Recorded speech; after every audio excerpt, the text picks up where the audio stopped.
Welcome to Savage Minds. Today's guest is Sucharit Bhakdi, a Thai-German specialist in microbiology. He studied at the universities of Bonn, Gießen, Mainz, and Copenhagen, and at the Max Planck Institute of Immunobiology and Epigenetics at Freiburg. He is a retired professor of Johannes Gutenberg University, Mainz, and from 1991 to 2012, he was head of the Institute of the university's Medical Microbiology and Hygiene Department. In Corona False Alarm, award-winning researchers Sucharit Bhakdi and Karina Rice shed a light on the current era of COVID-19. They offer analysis of whether radical protective measures, including lockdown, social distancing, and mandatory masking, have been justified, and what the ramifications have been for society, the economy, and public health. Dr. Bhakdi and Dr. Rice provide dates, facts, and background information on this topic. Welcome to our show, Sucharit. Hello. Before we get into the subject of this coronavirus, let's start with your history. Could you tell us a bit about who you are and what qualifies you to talk about COVID? Well, I studied medicine and then I became a researcher in medical microbiology. So I headed the Institute of Medical Microbiology in Mainz for 20 years or so. And I've been teaching medical microbiology and infectious diseases and researching these areas all my life. So 35 years, until my retirement, actually, 2012. So overall, I think I know a little bit about infectious diseases. And I was also an immunologist, so I was also teaching immunology. That is the background that I bring with me. And my wife is actually a biochemist and a molecular biologist, cell biologist, and she's a professor at the University of Kiel. So she has expertise in lots of areas that are touched upon in the Corona saga. Well, so that's how it came to be that we stood up and spoke our minds. Excellent. And in your book, you address how COVID-19 compares with previous coronaviruses, to include the flu virus. Can you share with us how this compares today, since major media would have us believe, because it repeatedly underscores how much more dangerous COVID-19 is? What do the infection numbers and daily death rates really tell us about this particular coronavirus and all that preceded it? Well, as we try to explain in our book, the whole business is extremely fuzzy and hazy, so that it is virtually impossible for someone who is not in the field, and it's impossible for someone who hasn't studied and looked at the data carefully to come to the correct conclusion. And that is why we wrote this book, to point out the pitfalls that have been causing this whole story, this whole narrative to end in the disaster that we have. It begins with the definition of what is COVID-19, right? Mm-hmm. And the original definition was that COVID-19 is the serious illness caused by this virus, SARS-CoV-2, terrible name. See, the name is so long that no one really understands what's going on. This virus was coined a new virus, which was also entirely misleading, because it is a coronavirus as other coronaviruses have been here among us since the beginning of mankind. You know, coronaviruses, together with the flu virus, are probably the most successful viruses in the world, because they co-evolve with us. You know, they come for a visit in your body, then you replicate them, you multiply them, and then they just leave you again, and you don't fall seriously ill and you don't die. And so this is peaceful coexistence and co-evolution. This is something that from the very beginning, a terrible note was struck. We have to destroy this virus. We have to win the war against this virus. This is something that sort of put everything on a very militant basis, you know. So we're in a fight for our lives, and this is the narrative that took everything, you know, off the ground, and the hype just was born and soared up higher and higher, because what then happened was the next terrible mistake. How to know when you have how should you know whether you have the disease COVID-19, which is a pneumonia? You know, it's like a flu, actually. Mm-hmm. Mm-hmm. Or like many bacterial diseases that cause pneumonia. So, you know, pneumonia is something that one of the most common infectious diseases you have. Now, is pneumonia viral? Or is it bacterial? It can be viral, it can be bacterial. You know, there are about at least 10 different agents, viral and bacterial, that cause the pneumonia. So the most common cause of viral pneumonia is the flu, but the most common cause of the bacterial pneumonia is the pneumococcus. And the pneumococcus is just as deadly or even more deadly than the flu. So it's essentially the most common cause of pneumonial death in the world, and no one talks about it. So we are now looking at a coronavirus, which is always evolving, changing, mutating, because the trick about the flu virus and the coronavirus, and by the way, also the pneumococci, is that they have to mutate because our immune system learns to deal with them. And if they come back in their old form, the chances that they're going to be able to infect us again and multiply are reduced. So they changed themselves a bit so that they are more successful in re-invading us as new viruses, so-called. But you know, this term is very, very. It's just a term that the virologists have chosen. If the pneumococcus changes and mutates, the bacteriologists still call it a pneumococcus. They don't call it. You see, it's just a new type.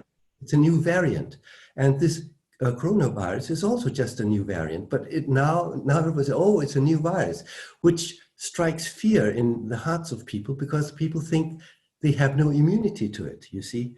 And this is where things really go off. What about this idea that we don't have immunity as is being foretold by the media?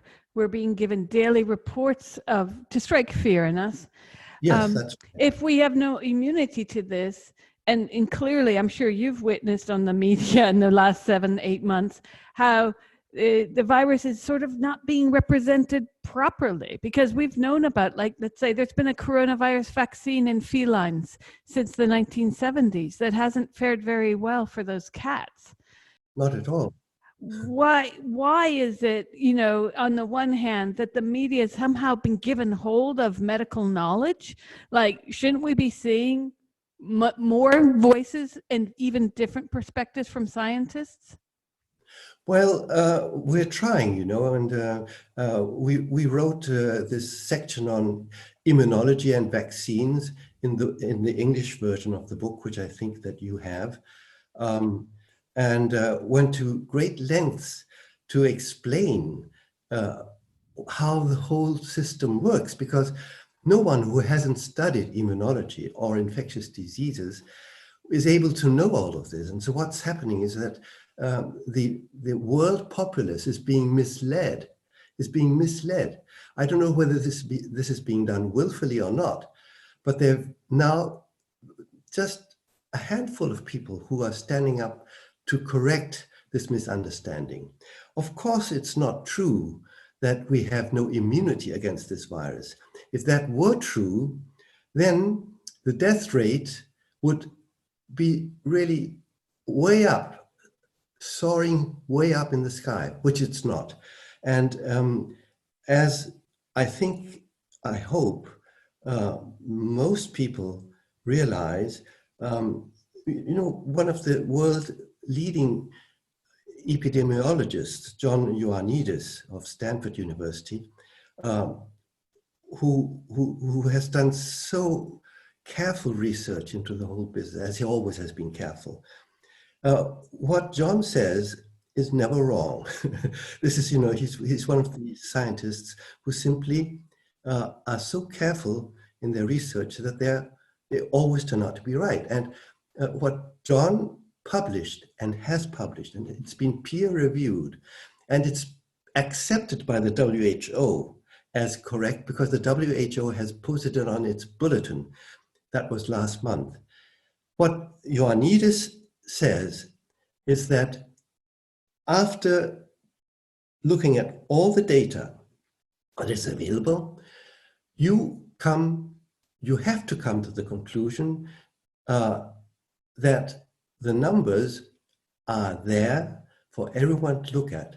And the numbers say that if you are under 70 years old, or if you are under 70 years old, whether this is America or Canada or Europe, and you get infected by this virus, then the infection fatality rate, which means the number of the percent that will die because of this virus or with the virus, is less than 0.1%. Now, this is a number that you really, really have to think about.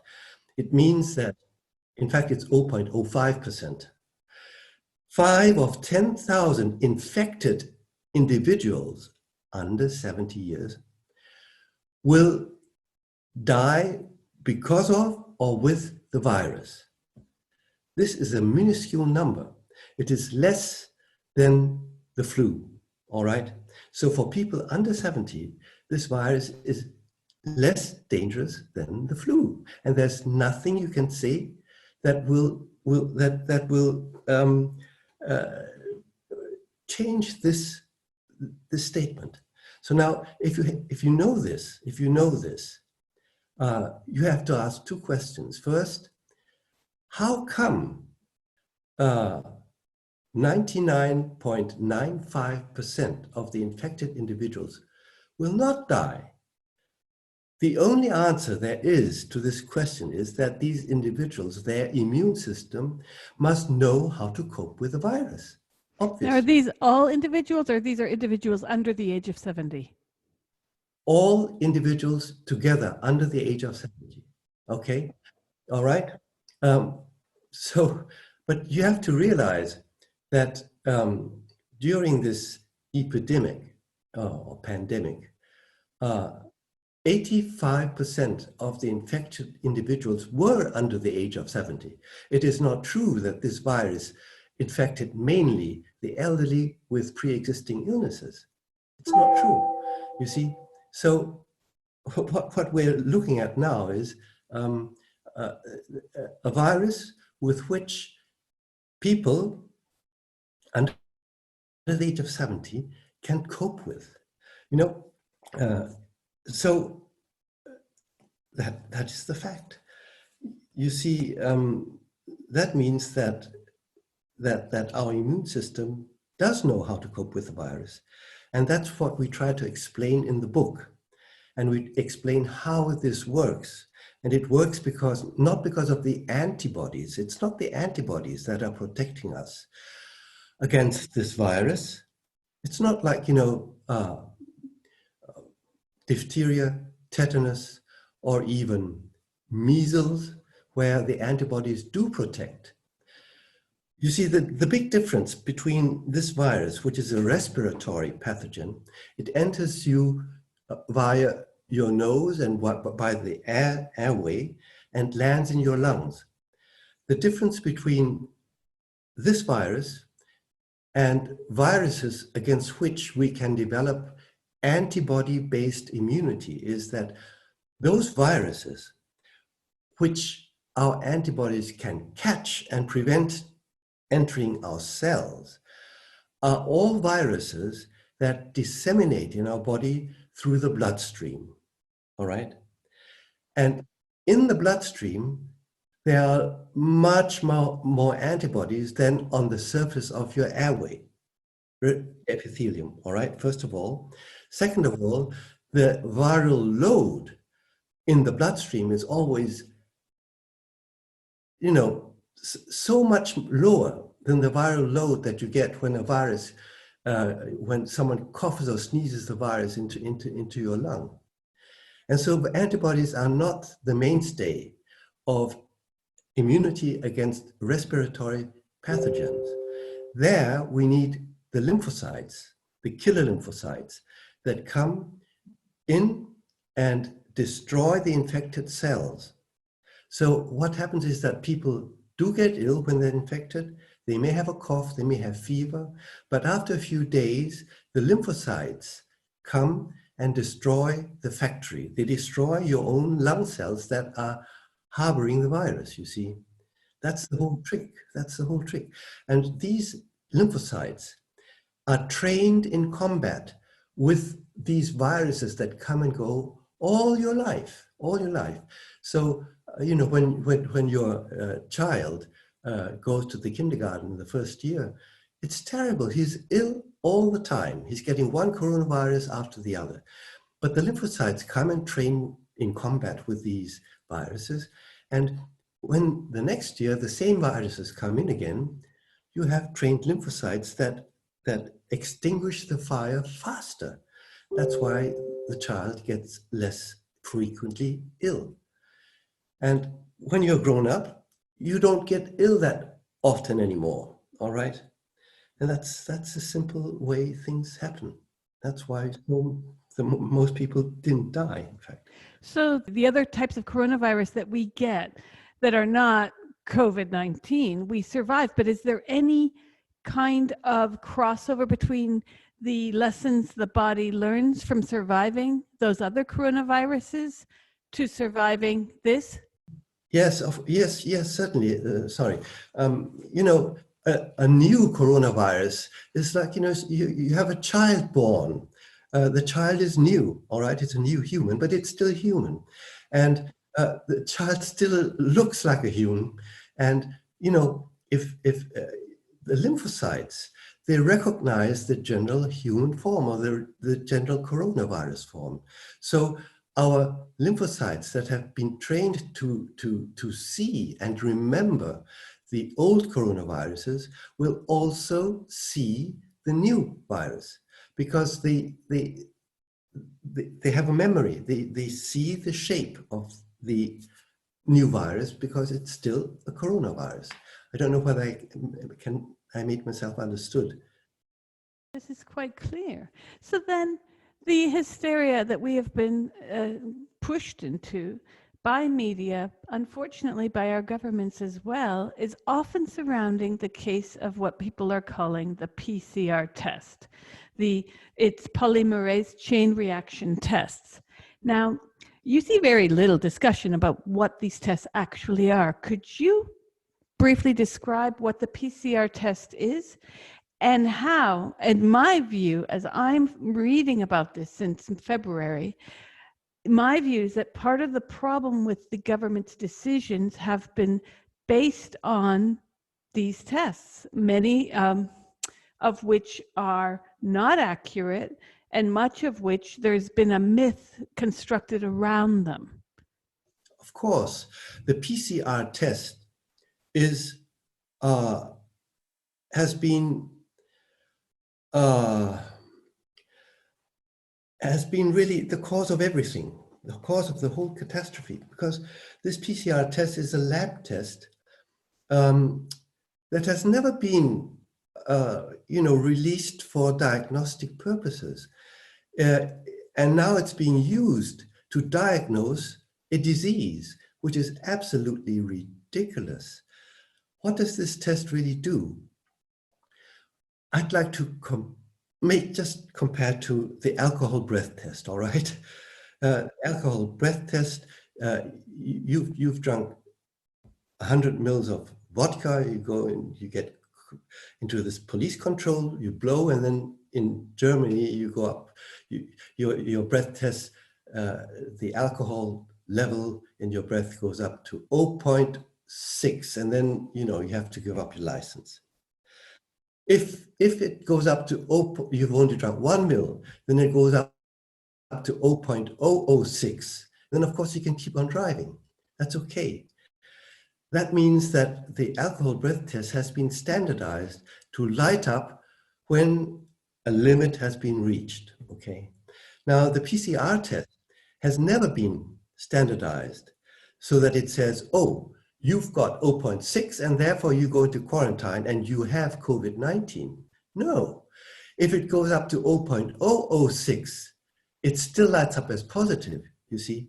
So you might have been drinking a fruit juice with a little bit of alcohol.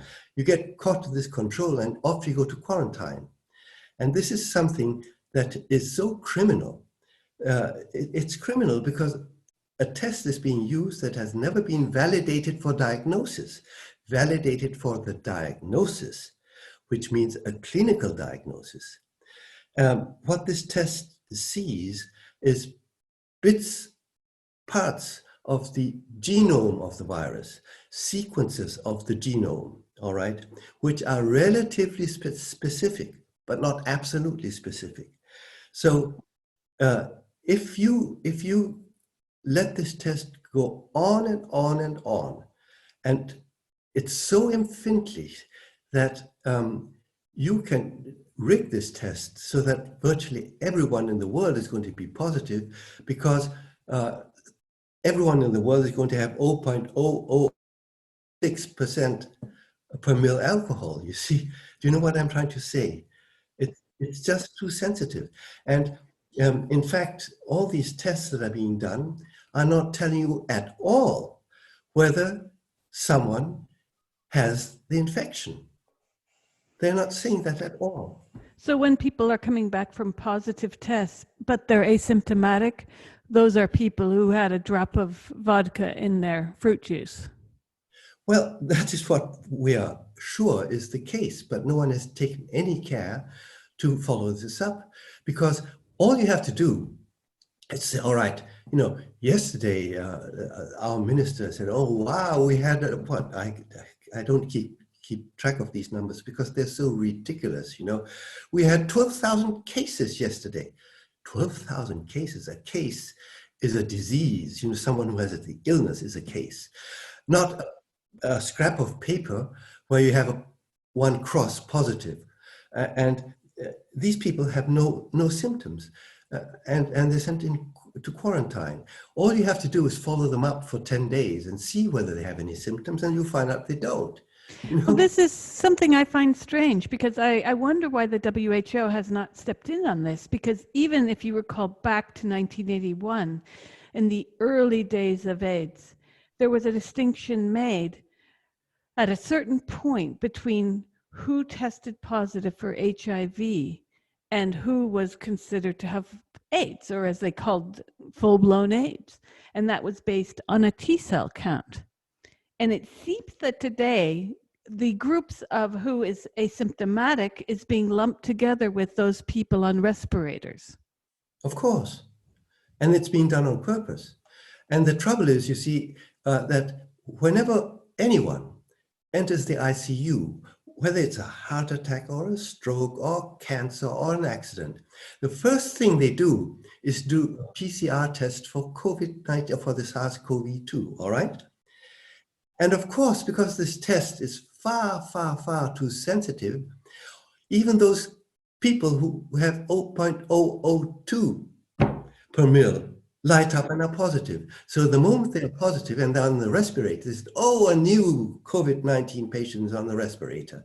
Oh, those numbers are exploding, all right? And the moment one of these patients come in, and of course they come in all the time, because this testing must be stopped, or it must be standardized, for God's sake. You've got to put the limit at 0.5, right?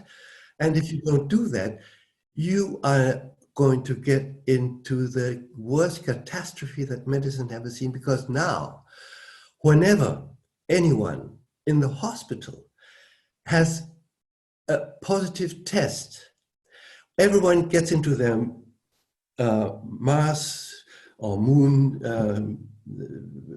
costumes, you know, and their masks and masks.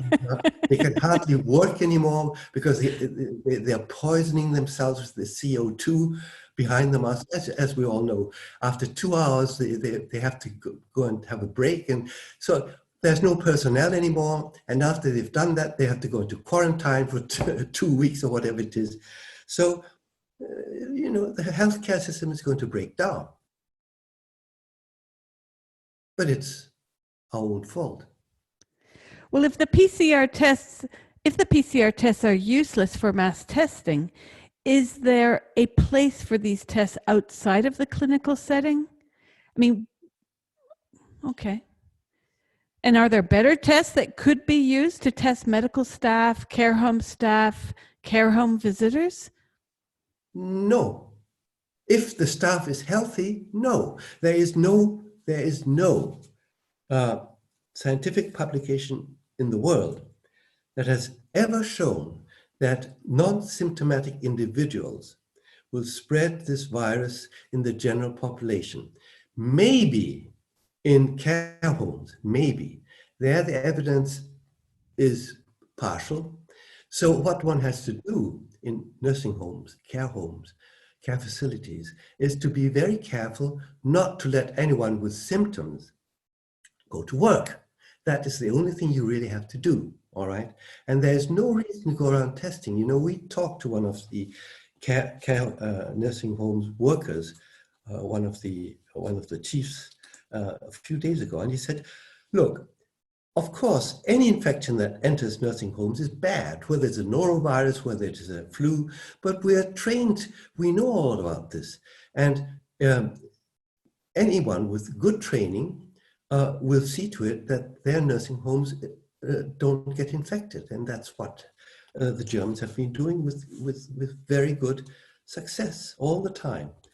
You know, that's the only thing you have to do. Protect those who are at risk. But otherwise, so the elderly and the immunosuppressed, basically. The elderly with pre-existing disease, not the elderly. The elderly, being older than 70 doesn't make you, you know, vulnerable. Now, I belong to the group over 70, all right? I'm 74. But I would never dream of doing anything to protect myself against this virus. I know very well that this virus can, I can deal with it, all right, as I've dealt with all the coronaviruses before. Well, we've seen the government's pressing for these lockdowns, now quasi-lockdown in certain regions around Italy. There's green, yellow, orange, and red, just like a traffic light. In England, Ireland, Scotland, Wales, various forms of lockdown are taking place there until various points in December. And the mandatory mask wearing. You know, I was going to ask you, does the science support it? And I woke up this morning, I don't know if you saw, in The Spectator is an article about the Danmask 19, the Danish study that says, I quote, there is no statistically significant difference between those who wore masks and those who did not when it came to be infected by COVID-19. This was a 3-month study done this year. Yeah, but of course not. Anyone could have said that, of course, how could they protect? I mean, first of all, I say again, there is not a single publication in the world that has shown that in the general populace, one individual will infect another individual who then will suffer from COVID-19, which is the serious illness, not a single case in the world. Now, what these people have done is that they've gone to find out whether there's been any reduction in PCR positive cases, which is even, even more ridiculous, but anyway, and they don't find anything either. So why should they find anything? I mean, let me tell you, the same situation had gone viral for influenza, for the flu, 30 years ago. 30 years ago, people were wondering whether non-symptomatic people running around would spread the flu, because the flu is much, much more serious than COVID-19. The flu claims many, many more deaths among people under 70 who run around here, walk around the streets. And so people were worried about that. And there were so many studies published over about 20 years. And after 20 years, one group sat down, like John Ioannidis, to look at these studies and come to a final conclusion. And the final conclusion they came to in 2009 was that there is no evidence that non-symptomatic, pre-symptomatic infected individuals will spread the flu in the general population. So it's exactly what's happening now. Now people are starting about, the masks don't work, social distancing, and so what a surprise. Tell me this, because you do convincingly explain how positive test results should not be seen as cases, and how the disease COVID-19 is not the same as the virus SARS-CoV-2. You also seem to dismiss the idea that there is a second wave happening. Yet we are seeing in parts of Europe, in North America, wards filling up with people. Now there's a paradox here, however. The places that were worse affected in the spring seem to be less affected now. For instance, London and New York. They haven't seen as serious a rise in infections now as they did then. So what are your thoughts about what might be happening now, aside from an increase in testing? For instance, they're calling this, the second wave, but anyways, the second half of that first wave in the spring were in areas where COVID was ostensibly blocked by lockdown. What are your thoughts on this? No. I think the whole business is so hazy, so fuzzy, and so impossible to analyze, because you have no real data. A scientist who has no data cannot do science. If Newton once said, if you can't measure something, you can't research it. And you can't research these numbers because these numbers are meaningless.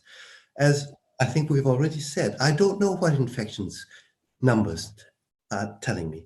I only know one thing, and that is that the fatality rates are not going up. The fatality rates are not really going up. And what is certain is that if you look at the fatality rates across Europe and America, any states you look at, you see that the rates are steady, the same. You may see that, I think in France, the fatality rates of COVID-19 are going up, all right? But since the total number of deaths per day is the same as every day, as yesterday and the day before, this is obviously a number that is false. Obviously, you're replacing, let's say, heart attack deaths or stroke deaths or cancer deaths with COVID-19 deaths. That's what's happening. And if it's happening less in London and New York, it may be happening less because people are more careful in diagnosing, because people know very well that if you calibrate these PCR tests so that you're looking at 0.6, then the number of false positives is going to sink like a stone in water. Now, this is maybe a trivial explanation of why it's not happening in New York. But you see, I don't want to start speculating about anything else. I'm just saying, don't believe it. Just don't believe it. Well, certainly we're seeing other illnesses, aside from the comorbidities you mentioned, of which many are dementia. We've seen this in the media recently in Yes, Ireland, in the UK. absolutely. We're also seeing stories about long COVID. I joined a long COVID group on Facebook because I was curious about what this meant. And it seems to be very murky.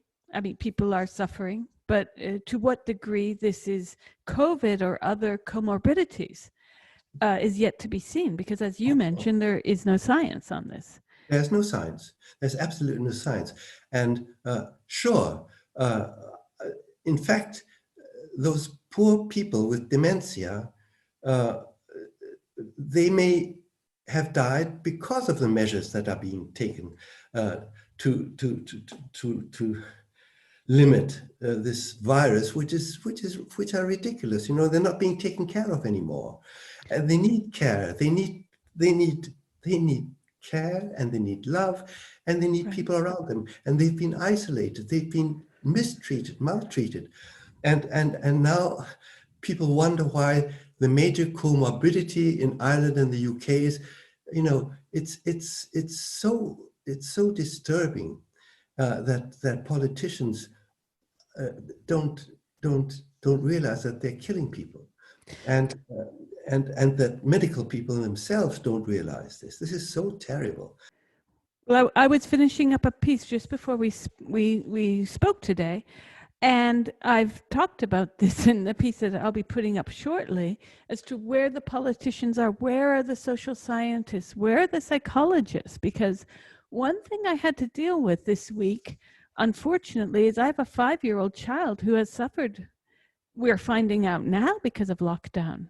And this is having a huge impact. His nursery is telling me that we're not alone. There are so many other kids that are regressing, and nobody is speaking out about this. Yes, and this is something that we're really trying to push over the cliff, because what we're saying now is that the parents have a responsibility for their children. They cannot allow others to mistreat their own children by forcing them to wear masks. Everyone knows that mask wearing is damaging to the health of any child. Everyone knows, everyone who has studied medicine knows this. So it's the doctors in the first place who must stand up and say, this is a crime against children, against humanity. You are doing something that, in fact, will put you in front of a tribunal one day. It is, you are now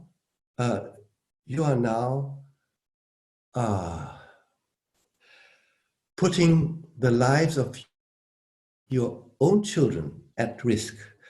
Your health of your children is being damaged, and you should know this. If you don't know this, you deserve to go to prison.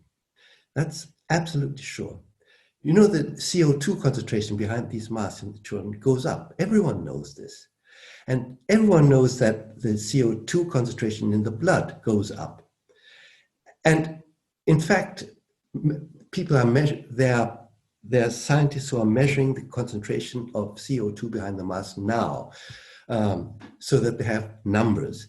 And the first numbers that are out already say that the concentration of CO2 behind these damn masks are higher than the concentration that is allowed on working places of the human adult. All right. So people who are forcing their bus drivers to wear masks, forcing the people in the restaurants, or the restaurants all closed, in the supermarket to wear masks, are now committing a crime, you see? And all those teachers are committing crimes. We get letters begging us to help. One letter is from a doctor, and he says, you know, it's getting cold now, so the children need fresh air because they're behind these damn masks. So what do these stupid teachers do, they open the windows and let that cold air come in to the classroom so that the children get more oxygen. How stupid can you get? And he says, these poor children, they're frozen after school. They come and their parents bring them and they're cold, just cold, shivering cold. And these children are going to get pneumonia, not this damn virus. They're going to get just normal pneumonia. There's a bacteria that is just waiting for children to get undercooled, to get chilled. And they get the bacterial pneumonia. And this bacterial pneumonia, I tell you, does exactly the same to the children that the COVID does. They get short of breath, they get tired, and this bacterium stays in the body of these children for months, not weeks. It just stays for months and months and months. It can stay there until the children actually get seriously, seriously ill. And usually this bacterium is not diagnosed because the diagnosis is not simple.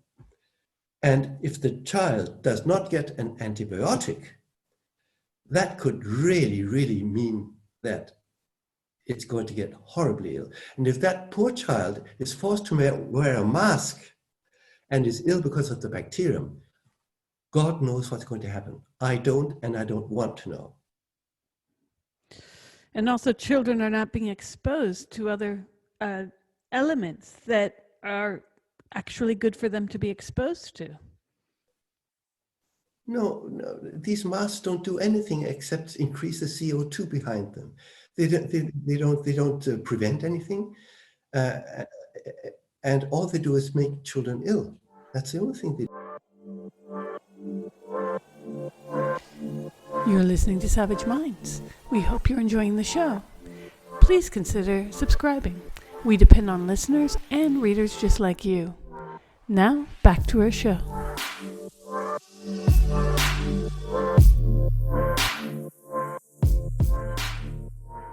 Sweden was one of the outliers in the spring and throughout the summer. Now it seems to have started moving towards not lockdown, but mitigation efforts that resemble much of what's happening in the rest of Europe. But one thing I don't understand about the recent move by countries like Spain, France, UK, Italy, this is what they're telling the public. We're going to lock down in this way, read 50 pages, and we're going to get ready for Christmas. Now, to me, this is crazy. If you're going to have lockdown only to then reopen for Christmas time, I use the metaphor of trying to hold water in a colander, that siphons out the pasta from the hot water. Why are we doing this lockdown, then no lockdown? Isn't that counter logic to anyone who would believe that lockdown would be a good thing? Look, everyone who knows about this knows that the lockdown is a big fake. So of course, if they can do whatever they want, nothing will happen. I think that Madrid actually refuses to follow the government's is violating the government's rules. Mm-hmm. Madrid, have you heard about this? Yes, there were a lot of protests about 2-3 weeks ago. No. I think the minister president of the region, Madrid, refused to do so. And I think they've reopened everything. I haven't checked this, but this is what people have told us. And of course, nothing happens there either. Just the same as Tanzania. We just received a mail 2 days ago from Tanzania. And do you know that Tanzania has done nothing of the sort? Nothing that the world is doing since August. Did you know this? Yes, I was aware of Tanzania, and there's a few other outliers. Yeah. It's very strange because the countries that you would assume to have less excellent health care are often doing better. Well, of course they're doing better because these lockdowns are causing nothing than harm. This is well known. I mean, the collateral damage is so horrible. You don't want to really think about it.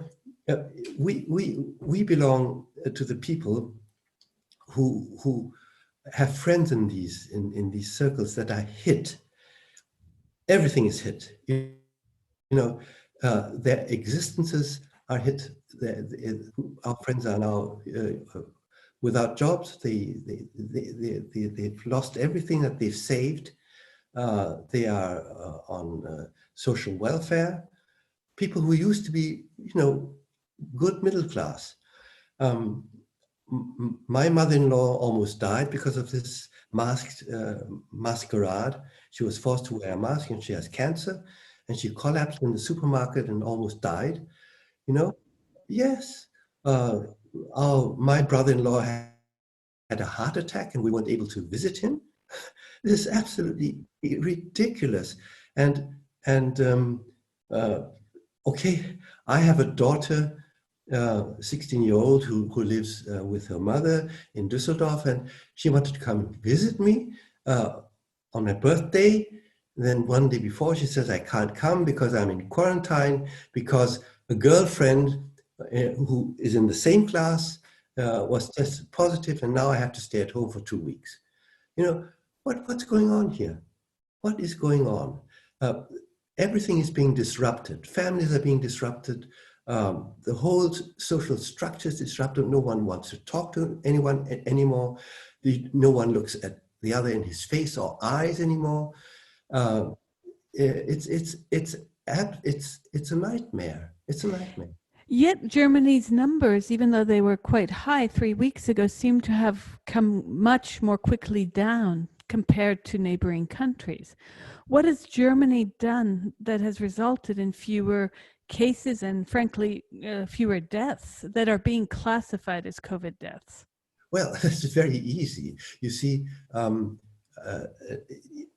think it was about a week ago or 10 days ago, suddenly this minister, Spahn, said, I think that we should stop testing, too much and go back to testing those who are ill.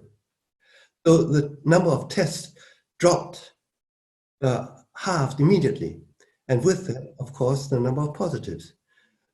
It's that simple. And we were worried because we thought, all right, oh dear, this terrible guy, he is terrible, is now using the next trick to say, oh guys, look, now it's the beginning of December, hurrah, we made it. The numbers have gone down and we can reopen the shops for Christmas. Do you understand? But guys, be careful, be very careful. We're not sure whether we'll have another lockdown after Christmas.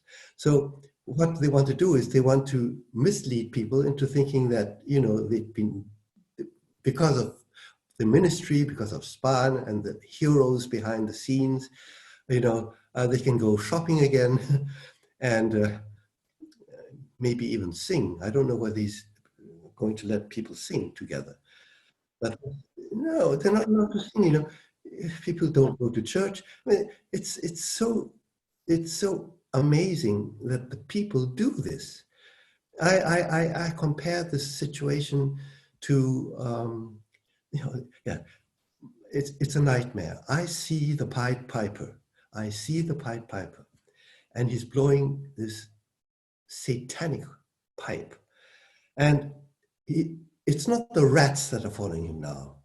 It's the people around me. And they all have masks, and they're all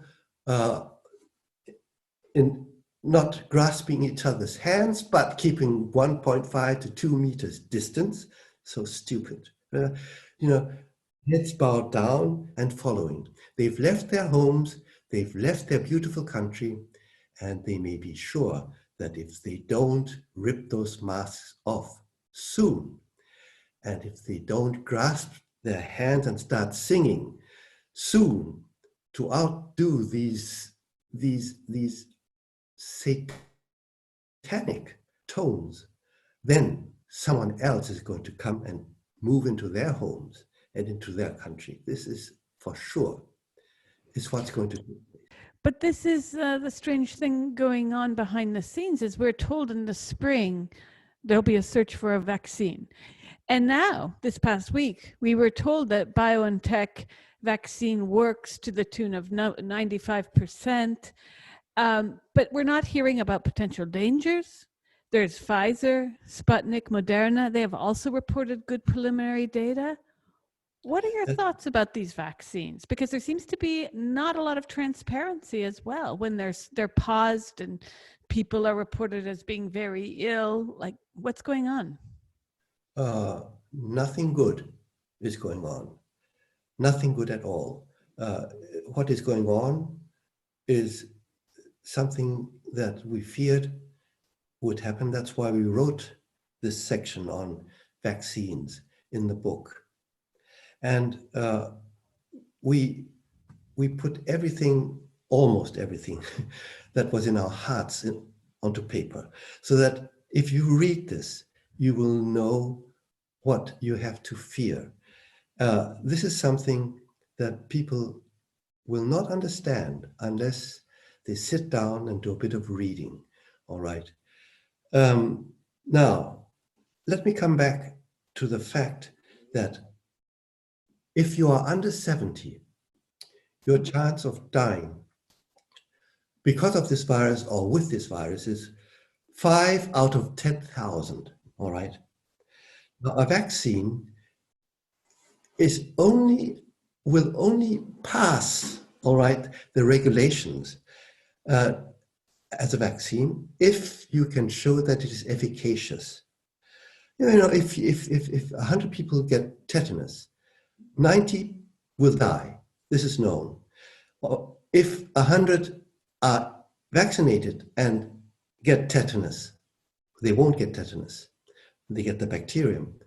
No one is going to die. So this vaccine is definitely extremely efficacious, and that's why I have always taught people to get vaccinated. All right, get vaccinated against tetanus and diphtheria. These are absolutely wonderful vaccinations. But if your chances of dying is 0.05%, you cannot reduce those numbers by any vaccine in the world. So, bottom line, who under 70 years of age wants to get vaccinated? My question. My answer, I cannot imagine that anyone will want to get vaccinated. But if you do, go ahead if you're sure that the vaccine is safe. For people who are over 70 or 75 with pre-existing illnesses who might profit from a safe vaccine, the case is clear. If the vaccine is safe and efficacious, meaning that it is known to reduce the number of deaths in this group of individuals, where the case fatality rate does go up to 10% or even 20% because of their pre-existing illnesses, all right? But in order to do that, you would have to do a damn difficult clinical study. You understand? You would have to have 10,000 people with dementia who get the virus and 10,000 of people with dementia who have been vaccinated and get the virus, and then count the deaths. This is a horrible thing to say, but that's the only way to show that the study, that your vaccine is efficacious. And this is a study that is virtually impossible to perform. For the lack of ability to keep in line with human ethics, I presume, testing ethics. It cannot be in line with human ethics. And therefore, this vaccine is hardly able to be released for use in patients or people with pre-existing illness at all, because there is no way to test its safety in this group, all right? And at the very least, what one would have to demand would be that these vaccines are tested for safety in valid animal models. And even that has not been done. Now, to come to me and say that the vaccine, whether it's BioNTech or Moderna, I don't really care which company, that it is efficacious and reduces infection by 90% or whatever, cannot be anything but a lie, because they are not looking at any numbers that are realistic. They don't look at deaths. They are looking at positive PCR tests. And we've gone through this before, all right? If you look at something meaningless, don't come back to me and say that you have a meaning. Well, this seems to be as much a statement as not only about medical ethics and capitalism, frankly, because there's a serious problem there. Who's pushing these vaccines? I mean, they were being pushed before they were being developed, I'm sure you recall. And we had Bill Gates on CNN every day. I was like, is he now a newscaster for CNN? Because one would have thought so if one had been a Martian looking at our news. On the other hand, we're told things that we shouldn't do to avoid getting the virus, and things we should do, such as vitamin D, exercise. Of course, governments were saying, don't go out of your house. So if you're going to exercise, that makes it rather difficult. There seems to be a problem within our modality about thinking about our own health as a culture. You know, all this emphasis on public health has gone towards the virus and how to not get the virus. But there was also no surprise for me. I'm a Canadian and I'm an American when I saw the numbers skyrocket in the States, because we know one of the comorbidities, well, 3 of the comorbidities the United States excels at: heart disease, diabetes, and obesity. Obesity, yes. And we're not seeing a lot of discussion about that, because a lot of these topics are verboten to discuss, right? Yes, right. You see, this is one of the things that depress us. People, you know, a friend of ours says that the problem is that the Western society is coming to an end.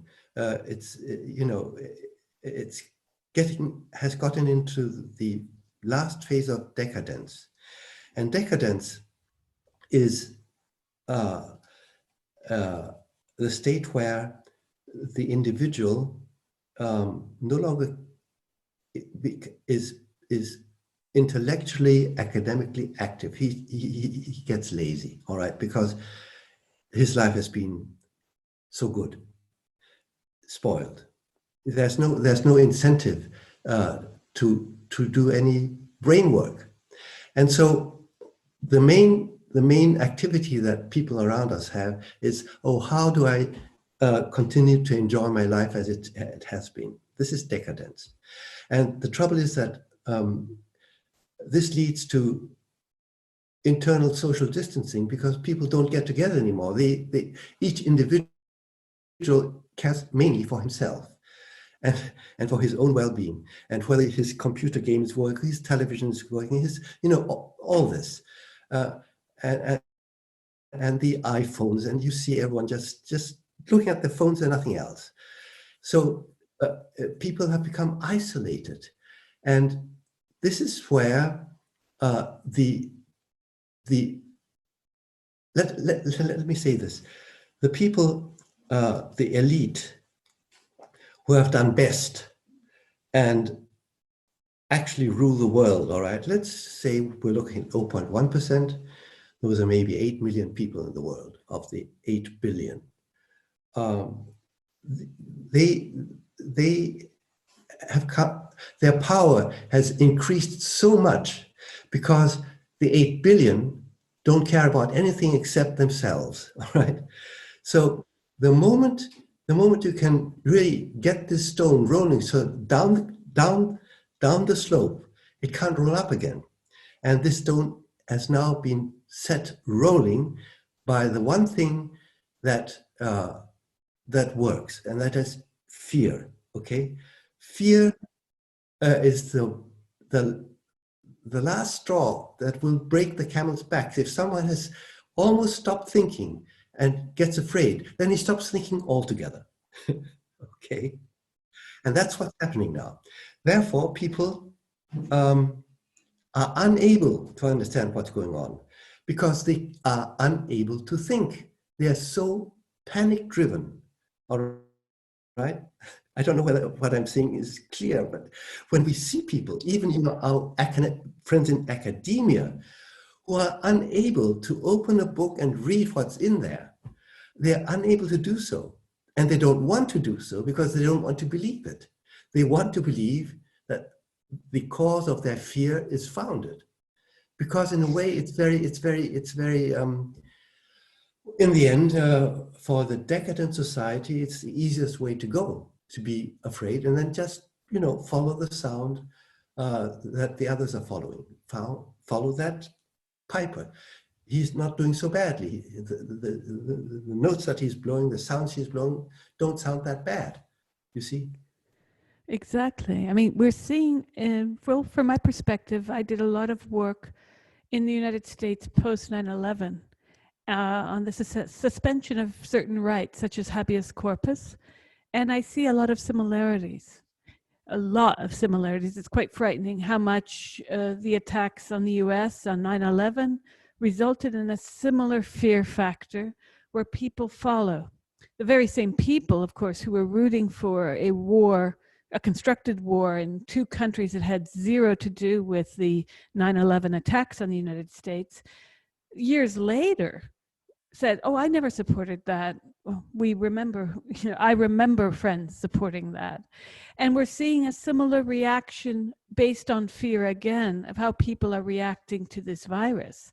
In a shop a few months ago, a woman said to me, "Well, we're not the Swedish. We don't kill our grandparents," right? As if the Swedes were somehow mass murderers for trying a different approach. Yeah. And I don't think that the jury is out as to how successful or how much a failure Sweden's approach was. Sweden has not done worse than many other countries that had the lockdowns. All these long-term things happen with all other respiratory agents, bacteria. As I told you, there's this one bacterium, mycoplasma. If a child is not treated, and it's the most common cause of pneumonia in children, all right? And it's hardly ever diagnosed. And it is often, there's often a co-infection with coronaviruses. So if a child now has this bacterium, he gets tested and he's going to be positive for the coronavirus, he will go into the records as a COVID-19 patient and the bacterium will be overlooked entirely. And whether what happens in 1 year was due to the bacterium or due to the coronavirus, God knows. No one will ever find out because you don't look. So, but sorry, it's known that the flu, this is influenza, also has long-term effects in certain people, but they are few. They are the exceptions. So don't go around looking for the exceptions. Go around looking for the rule and stick by the rule and don't go for the exceptions. True. But then why has there been such a pushback against anyone speaking out? For instance, you mentioned John Ioannidis, whose work I've been following since the spring. And his video on YouTube was taken off. I'm sure you know about that. And I was very happy to see his paper published last month to have been given not only a stamp of approval via peer review, but also the WHO. But as you know, anyone who speaks about skepticism towards COVID mitigation in many countries is shut down. And YouTube, big tech, YouTube, Twitter, Facebook are doing it as well. And so we're being told what to not say at the very least. I mean, whether or not we can think it is debatable, but we're not allowed to express it in the public arena of social media, which paradoxically during these lockdowns is the only kind of social space that most people have. What are your thoughts on this? Well, you see the elite, this 0.1%, the 8 million people in the world who are at the top, are now taking over full command. And since full command means the end of democracy for the other 8 billion, they have to push their way through. Otherwise, those few of us, and this is the danger that they're running, may be able uh, to get enough people to say no and enough people to stand up and try to regain democracy, which is the only way to go. I mean, it is clear that there is no democracy anymore. We are now living in a totalitarian world, not state. 90 years ago, it was just Germany, but now it's the whole world. And this is something so terrible and so it makes us shiver. We are so frightened. We have a little son, 3 years old. We don't want him. We can't bear the thought that he's going to go to school in this country, because this country is being run by dictators. This is the simple fact. We are in a dictatorship, where we live near the Baltic, the sea, and so there's a promenade, which is beside the sea, where people would go every Saturday, every day if the sun was shining. Now, imagine if you go on this promenade, which is about 1,000 meters, all right, the meeting place for people, you have to wear a mask and you have to keep your social distance. And there's a sign put up in front of this promenade, but it is only between 12 o'clock and 5 o'clock, 12 a.m. and 5 p.m. on Saturdays and Sundays that you have to do this. And we were there last Sunday at 11. And at 12, we left the promenade to sit down in front to see what was going to happen. So half an hour later, a police car came.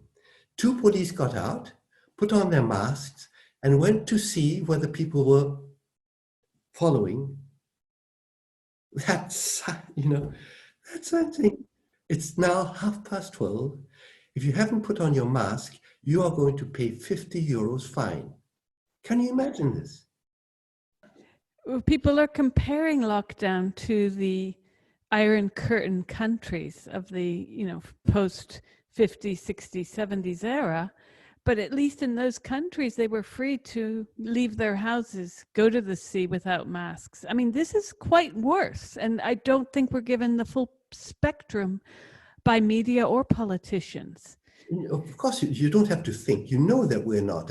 And you know that this is profoundly disturbing, because there's no way, no other conclusion that one can come to than that there is an agenda behind this. This is being done on purpose. And this very thought makes us so afraid for our child, for our children, because, and if those guys up there are doing this willfully, they're already killing people. They're poisoning our children with CO2, they don't stop at anything. Then this agenda must be driven. There must be a huge, huge prize behind all of this. And we don't want to know what it is. We just know that it must be evil. It must be something very evil. Are there scientists who are pushing back against the WHO? For instance, I've seen that your name is added to the Great Barrington Declaration, which now has over 47,000 signatories between medical practitioners and medical and public health scientists. Are you and others also advocating that perhaps the WHO be reconceptualized or include a broader range of voices, especially in the exceptional cases of global pandemics? Well, certainly. All right. The WHO has to simply be reformed. It cannot go on like this, It's so awful And the moment I say this, I can tell you that if you put this interview on YouTube, it's going to be removed, because we were told by YouTube that no one is allowed to say to criticize the WHO. Simply. And all right, so no more. I'd say no more. Otherwise, we have no chance. No, well, I'm not putting this on YouTube, thank goodness.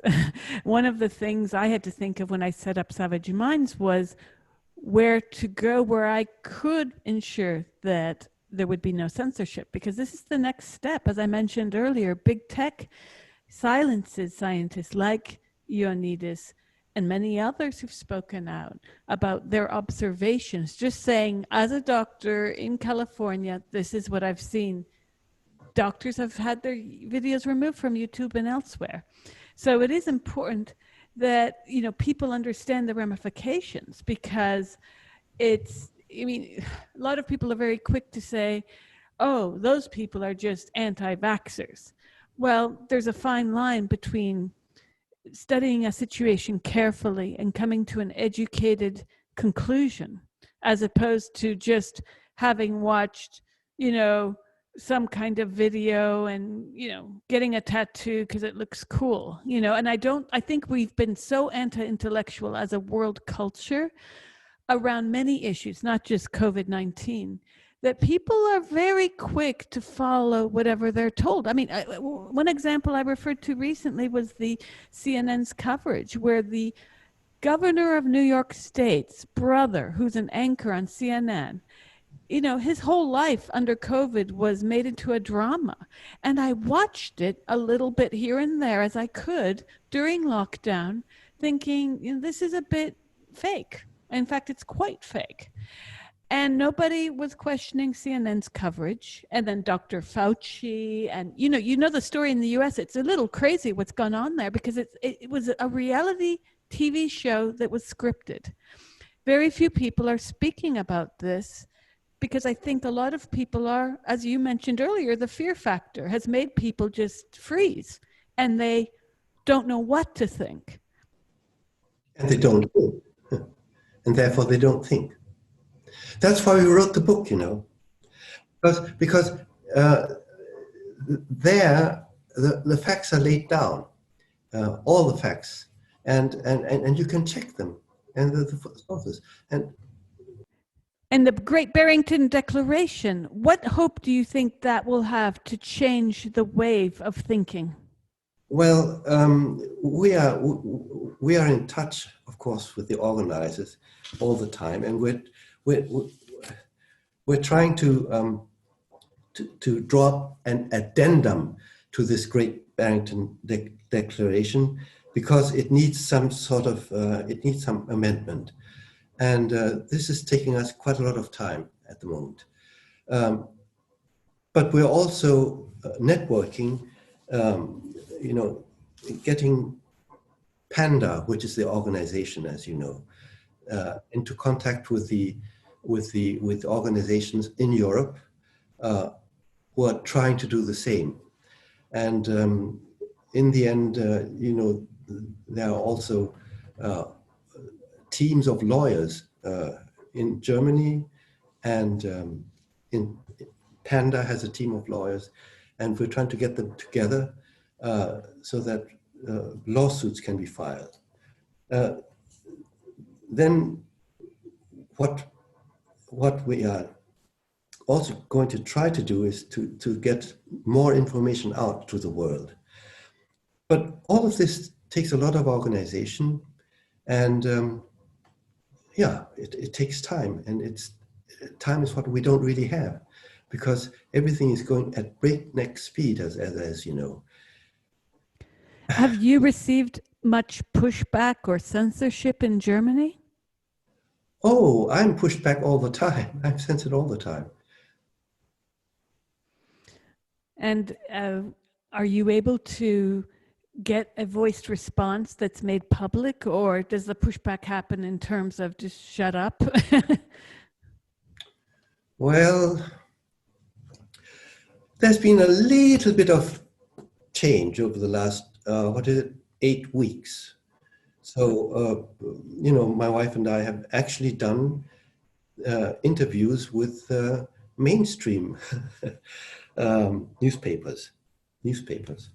Uh, one was here just 2 days ago, one of the really big newspapers in Germany, and we've done interviews with the mainstream Swiss newspapers that got excellent, really tremendous reviews and feedback. So, people are saying it's not all for nothing, but it's taking a lot of time and effort. And what is your advice to the younger generation of school children, even university students, who many of whom have opted out of studying this year because for them online classes was just a bad idea? Is there any hope throughout all this? Our only hope is that enough people who have not yet completely stopped thinking will go back to reading and writing. And not only our book, but also things like the papers of Ioannidis and many others. There are many others who have, put down some very, very good thoughts on paper. And then stand up and claim back your rights as people living in a so-called democratic country. That's the only way to get democracy back to the people. It's the people who have to call out for it themselves. Otherwise, I don't think we have a chance.